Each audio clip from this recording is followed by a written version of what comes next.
So, good morning, everybody. Greetings in the name of our Lord Jesus Christ. So, the verse where we're going to talk about today is Luke chapter 12, verse 13. So, and one of the companies said unto him, Master, speak to my brother that he divide the inheritance with me. So, here we see two siblings, an elder brother and a younger brother.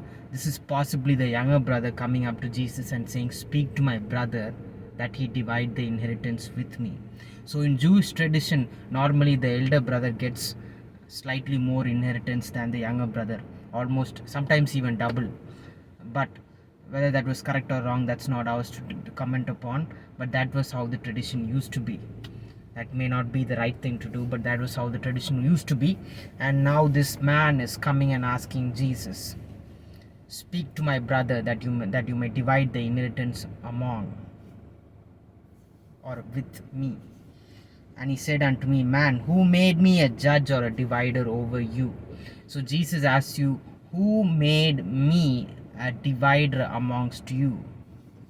Jesus never gets interested when and it has to be a topic concerned money, because he always tells us money is unrighteous, mammon is unrighteous. You cannot serve two masters.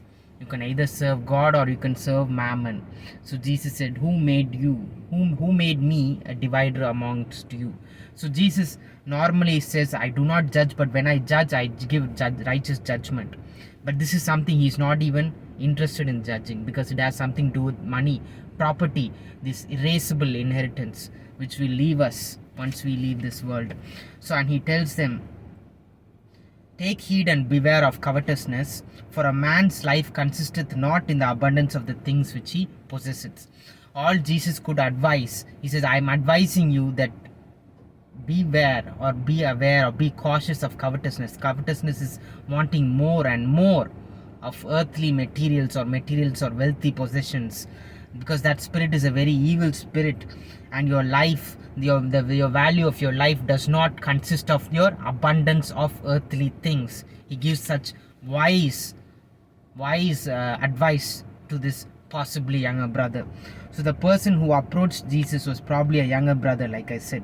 So, but Jesus refused to be drawn into that matter, realizing that the man's motivation was greed. So when Jesus spake to them a parable, saying, the ground of a certain rich man brought forth plentifully. So he's talking about a parable in which there's a rich man that has a huge amount of land, and it's bringing up lots of fruits, lots of vegetables, and it's prospering.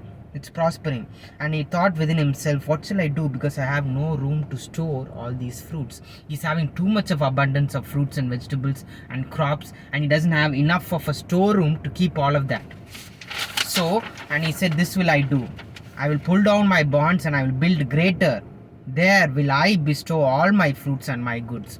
So this rich man is talking about breaking down his storeroom, increasing the borders of the storeroom so that he can store more of his fruits and more goods. So this man thinks that the bigger storeroom, the more storing that he does for his fruits and his vegetables, the more he can have a more leisure life, or a long life of pleasure.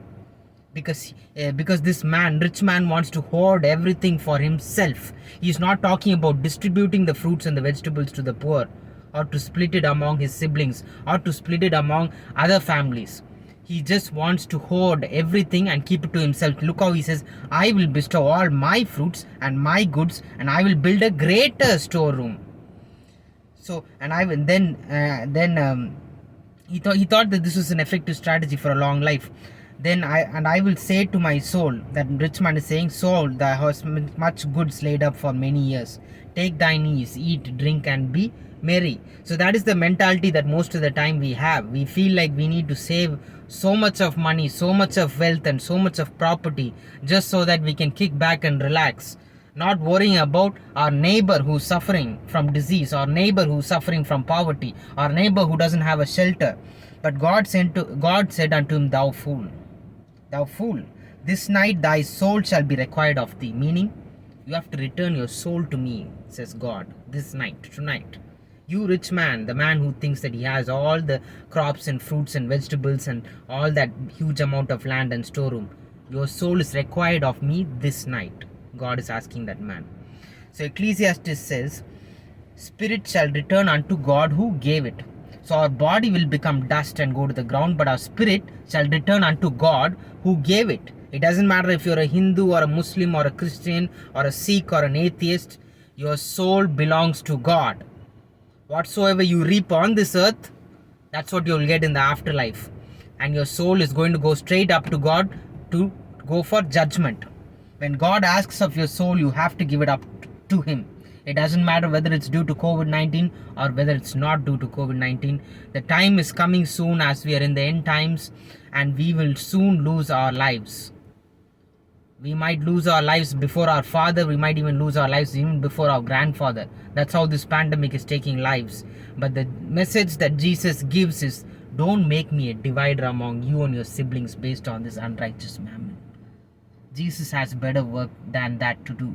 He has much more important works than that to do. So whatever you have right now in front of your face, it will go to your wife, it will go to your children. Don't worry about the other properties that have not been changed into your name yet, or what is going to happen to your son, because God is watching. God is watching after the soul of your son as well. Just because you, the father, kicks the bucket, goes up to heaven, doesn't mean that your son is going to be left unattended. That's not your problem.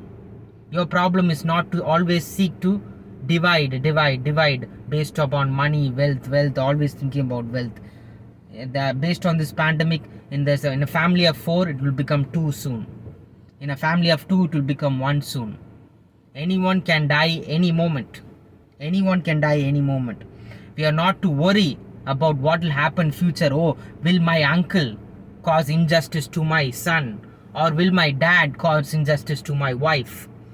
Or will I cause injustice to someone else? That's not the point of the matter. The point of the matter is, do not have the spirit of covetousness. Don't worry about the abundance of material wealth that you or what is going to be passed on to your next generation. What you invest on this earthly, heavenly things that you invest, like what godly life that you invest in this earth, you will receive eternal reward over there. So the thing that we must do is to glorify God and live a godly life. Only then we secure treasures in heaven, where neither moth nor any thief or any rust can damage. So if God dresses nature so beautifully, He will certainly meet a disciple's basic needs. The unsaved nations, the unsaved man will always pursue this earthly wealth, earthly materials, but as if God is unconcerned about their needs. But this should not be the focus of those who follow Christ. So God says those who look at their hoarding all the wealth and all the materials to themselves, it's short-sighted, and He calls them as fools. Because when a person dies at any time, you must get ready to let go of all these earthly possessions. And in the end, our soul belongs to God who gave it. All the souls belong to our Lord God. So we must lead a righteous life and not worry about having others' materials or when we're going to receive our inheritance. Because God will always, if God watches over animals and doves, He will definitely watch over His disciple and the family of His disciples. Amen.